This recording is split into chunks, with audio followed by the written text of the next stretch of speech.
Hello! Today marks the 7th day of the Faust Week Guide. 6 days ago, I decided I'll, for 1 week, upload one guide a day to try and help Faust beginner, intermediate, and even high level players possibly to achieve better Faust gameplay, maybe optimize combos, optimize Oki, optimize anything, so we can become stronger as the Faust Nation.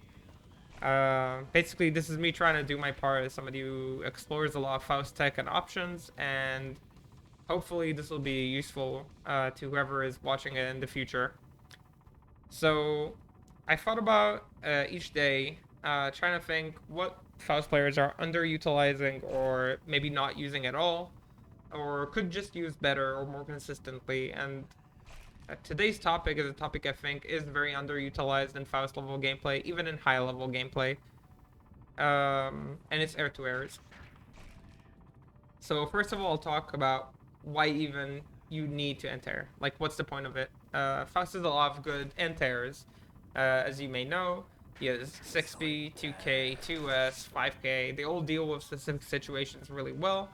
So why use enters? Why use air to airs? And I have a couple answers for that. So the first one is more philosophical answer, I guess. I think if you have a tool, you should use it.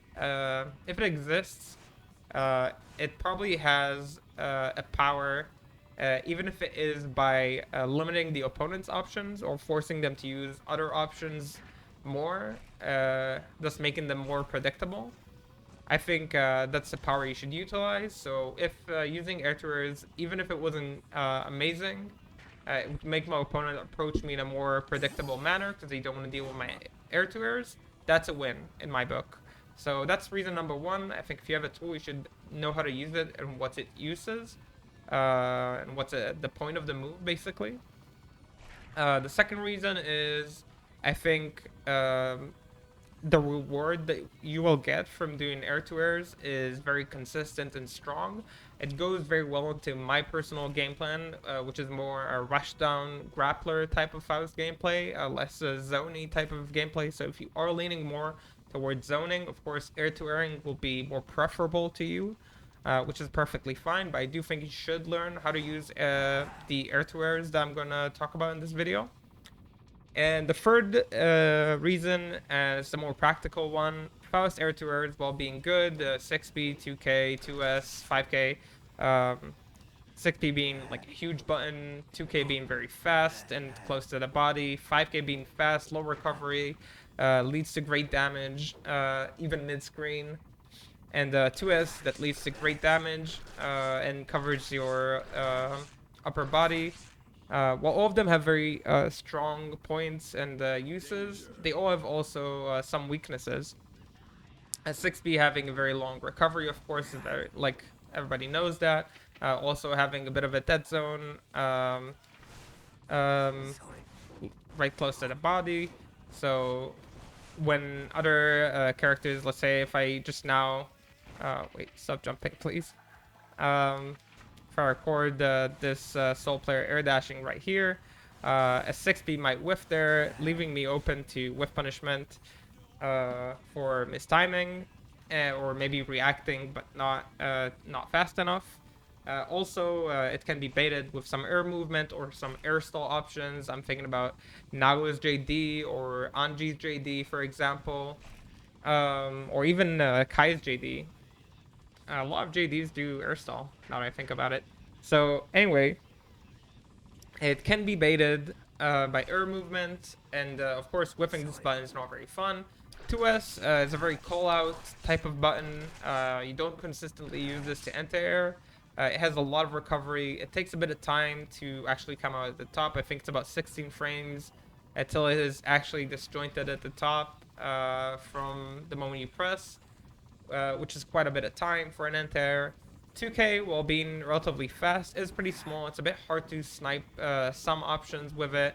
And of course, it's not disjointed, so it could lose a lot of disjointed options. 5K, while being very consistent at the IAD range, so if the opponent would jump here, we would get great reward from hitting them. For other options, it is not as strong. especially thinking against characters like Mei, Axel, Ram with some disjointed air buttons. There are a lot more, of course, that you can deal with using 5K. And that's where air tours come into the picture. And the air tours we're going to talk about today is JP, JK, and JH. JH being the one most used right now, and I don't know if it's used properly yet, but is the one that is most used. And JK being the least used one, in my opinion, considering how good it is. So let's talk about each one separately, how you use them, and when you use them. So JH being the most intuitive one, it's a long range air poke. You can use it by jumping backwards. You can use it by jumping forwards, of course, if you're chasing somebody. You can react to some projectiles or options from opponents. For example, if Jacko throws her projectile with JD, if Zato is flying in the air, if Mei thinks she's Superman, she uses her JD, another JD air stall. Damn, that's a pattern. So whenever you see all these options, JH from Faust becomes very strong. Because you can somewhat tell what's the opponent trajectory already, and you can basically snipe them.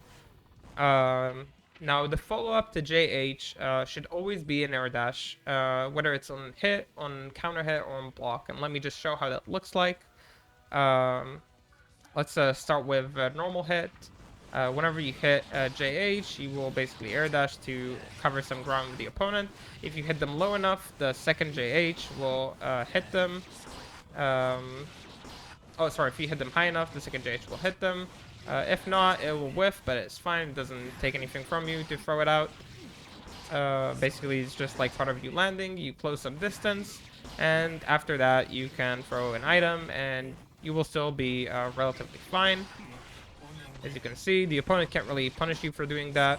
And if you do hit the second one, you might be able to fall out for a combo. If not, you just go for the item toss anyway. So that's on hit. Usually when you throw JH, it will be a bit higher, so the JH will connect. As you throw it out, as we said earlier, in examples where the opponent is spending time in the air, a bit higher. So JH here, as you can see, can easily hit, even leads to the wall from mid-screen. Easy confirms look like this, but you can actually break the wall from JH's already here. As long as you combo correctly. As you can see, this was relatively simple combo, not even necessarily optimal, but leads to good damage, is meterless, so it's all around good stuff.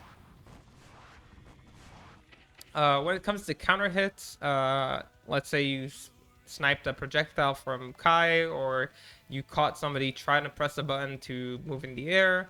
Maybe it's Amelia trying to do some weird air stuff. So if you do get the counter hit, it already becomes really easy to confirm. As you can see, I can flow in the air there for a while and confirm it. If you are mid-screen, you will get to the wall with this, and you can basically do a combo like this. It's relatively simple. You will basically chase after the second JH. You will chase into either a 5K or a close slash, confirming into one of your BNBs. It will be very consistent.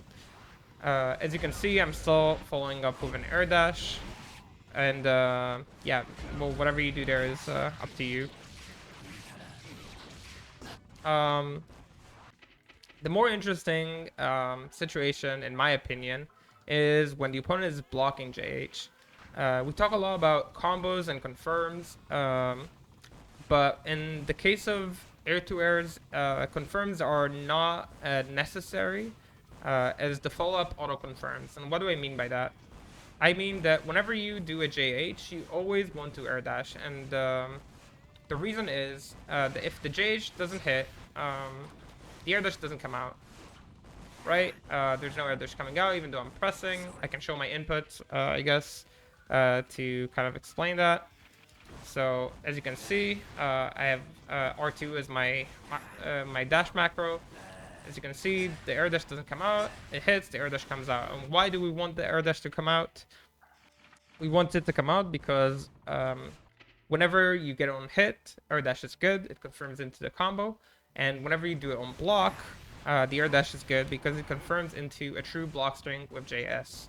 So As you can see, I can do air dash into JS. If you want it to be a true block string, you can drift downwards a bit, or you can stay in the same height and do a JSJH.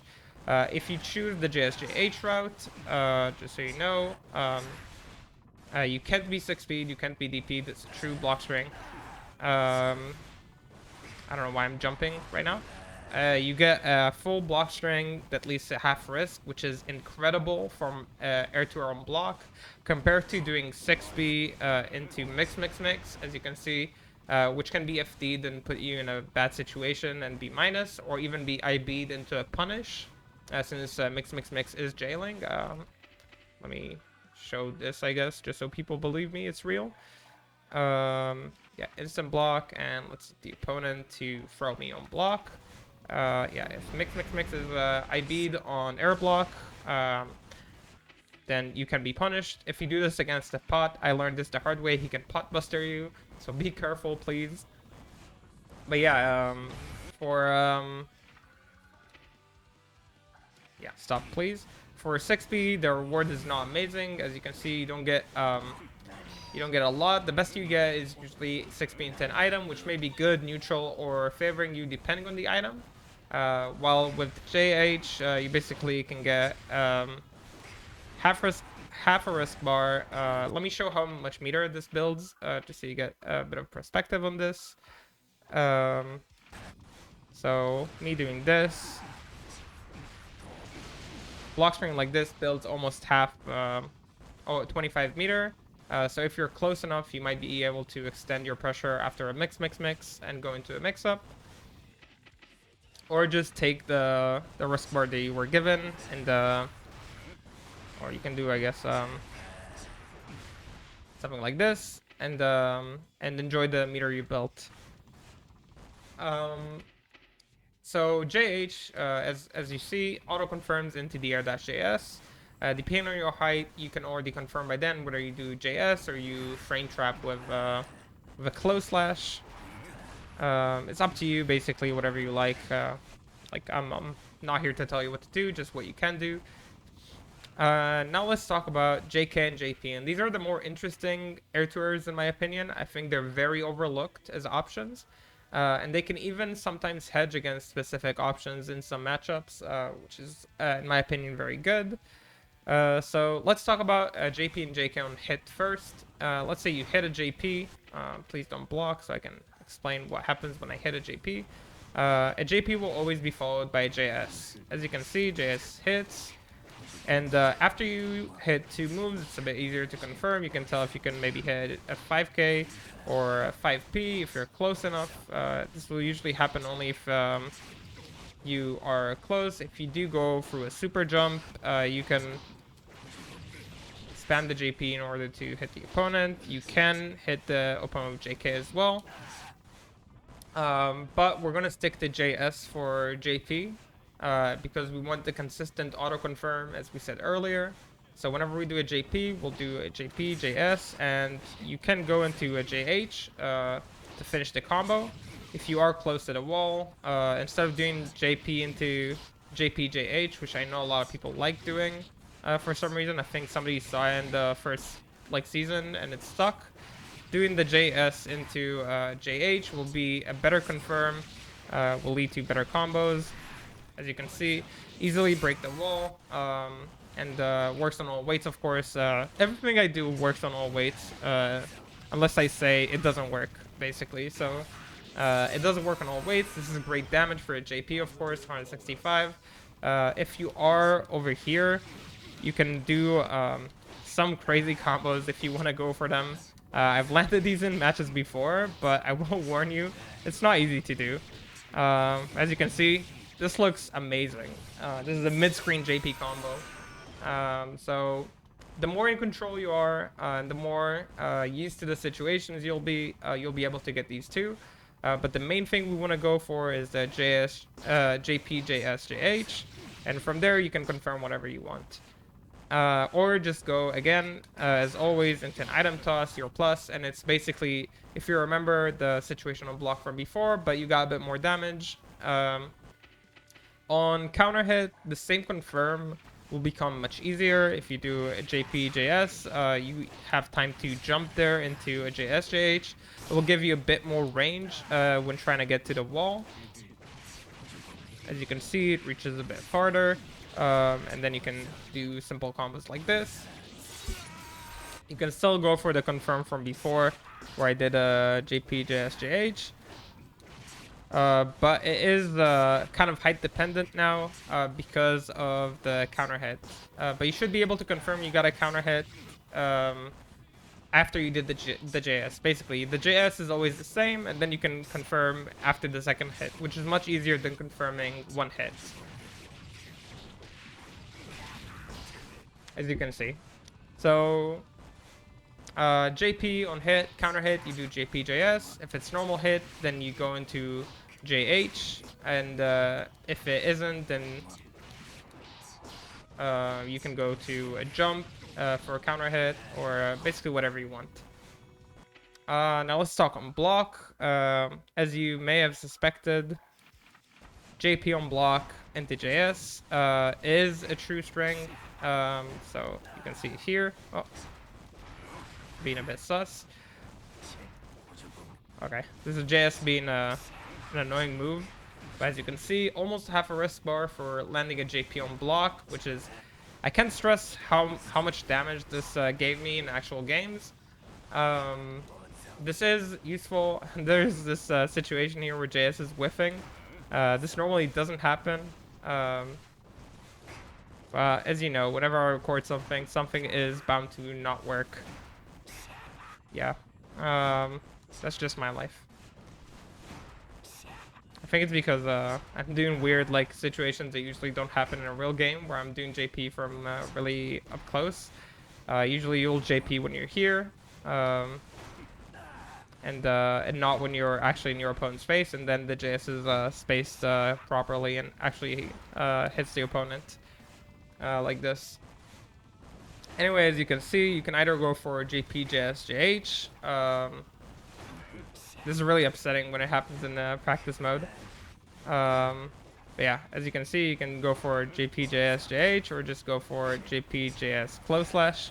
Depending on the height of the close slash, it will or will not catch the opponent jumping. Sorry, this is what I want. I didn't want counter hit. So be ready to confirm, like in case you do get a hit. If you don't get a hit, then it's fine. You just force them to block, and you can keep your pressure like this. So that's for JP. You can do JP for high jumps as well. It is just as consistent, but normally when the opponent is above you, you will use moves like JH or JK. They're just a bit bigger and easier to use. And when the opponent is high above you, you can already tell where they're going to be. JP is a move you'll use more when you're trying to hedge against different options, since it has low recovery. I will now show an example of moves you can hedge against. So let's say we're playing against Soul. Soul can use a button like 6S, for example. You force Souls to use 6S by using your pokes in mid-range, and maybe you make him want to press. So let's say you can use Far Slash. So let me record him actually doing 6s on block. Yeah, thank you. No, wait, it's not the move I was looking for. So yeah, he can do 6s on block. So you can, by doing JP, basically either check him for jumping, which isn't... Sorry. I'm like being really confused right now. Yeah, so you can check him for jumping, which is something he would want to use against another Far Slash or 2H. So let's say you're zoning with Far Slash and 2H.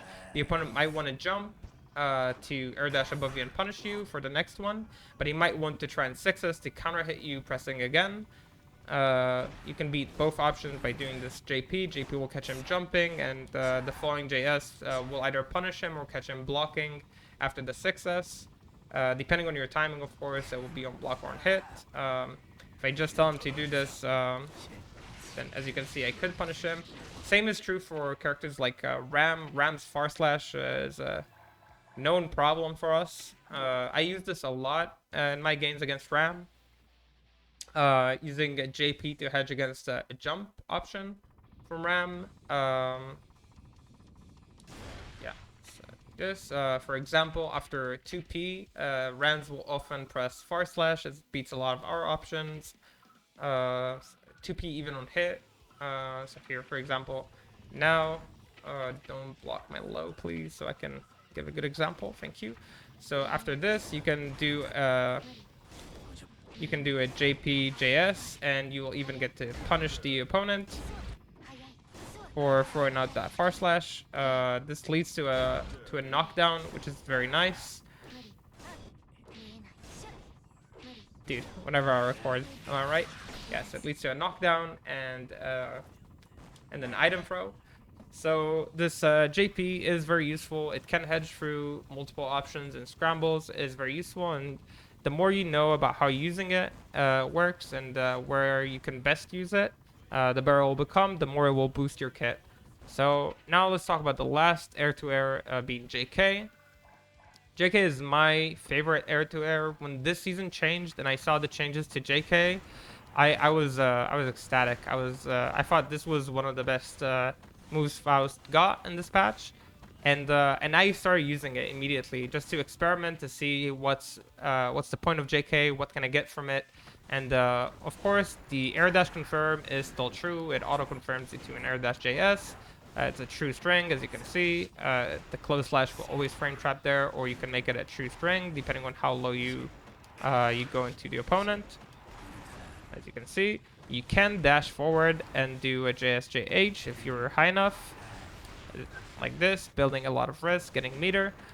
It's up to you, basically, whatever you want. It is a true lock spring, so there's no risk here. You can be reversaled out of it. FD doesn't change what you're doing, so it is a very strong option. And now let's talk a bit about on hit and on block, and then I'll talk about specific places where you use it. I mean on hit and on counter hit. So JK into disconfirm, of course, will hit. You can get very big combos even on normal hit, as you can see. If you're close enough to the wall. If you're not close to the wall, going for a close slash into mix is good enough. Or close slash 2S mix, whatever you prefer. Mostly to get the hard knockdown, the OTG close slash pressure, and the wall carry. This is very nice for that, and then you can basically do whatever you want. On counter hit is basically the same confirm, very much like JH, just that you have more time to get your opponent. Now I'm being a bit of a goof, fucking this up. But yeah, you can do the same confirm, get the same damage or higher damage, and you basically just have more time to see the hit. So the confirm is the same, you just get more time. The more you do this, the more you'll be used to doing it. The more you'll use that properly. If you are over here, you can, of course, as you can see, you can just run out of the corner, and if you're fast enough, you'll even get to the other side and do a side switch combo, which is something that happens sometimes against Anji when he uses fan toss. But don't count on it too much. Yeah, as you can see, like this. You can use mix in order to side switch from this. But I would like you to stick to this confirm. It is very consistent and very easy to use, as you can see. So these are the confirms off of JP, JK, and JH. Let me just go over them quickly. JP goes into JS, JK goes into air-JS, and JH goes into air-JH. Which you can, if you feel like it on counter hit, go to JS. That's up to you, basically. We always do the air dash. That's the important part. So these are the confirms. I hope you will use air-to-airs in your gameplay. I found it super useful to take in my gameplay to the higher level. I find it very useful against high-level opponents who are not expecting air-to-airs as consistently, since it's something that we see less in this game. So look forward to seeing more Faust players using this. As always, if you have questions, I'm here in the comment section. I'm on my Twitch channel. answer them all the time, or I try to at least. And damn, that's been 7 days of Faust guides. I hope this was useful. Are people gonna watch this and be like, huh, I'm gonna take this. I'm gonna use this on my friends from my locals or something like that, right? That'll be cool. If somebody does that. Okay. Stop jumping, Ram. It's been a pleasure to make these guides. I have been getting a lot of positive feedback. I will try to keep releasing guides in the future. I can't promise I'll do them daily, of course, because that would be insane. But I really appreciate all the support. And yeah, it's been a pleasure working for and with you, Faust Army. Till the next one, I guess. Bye-bye.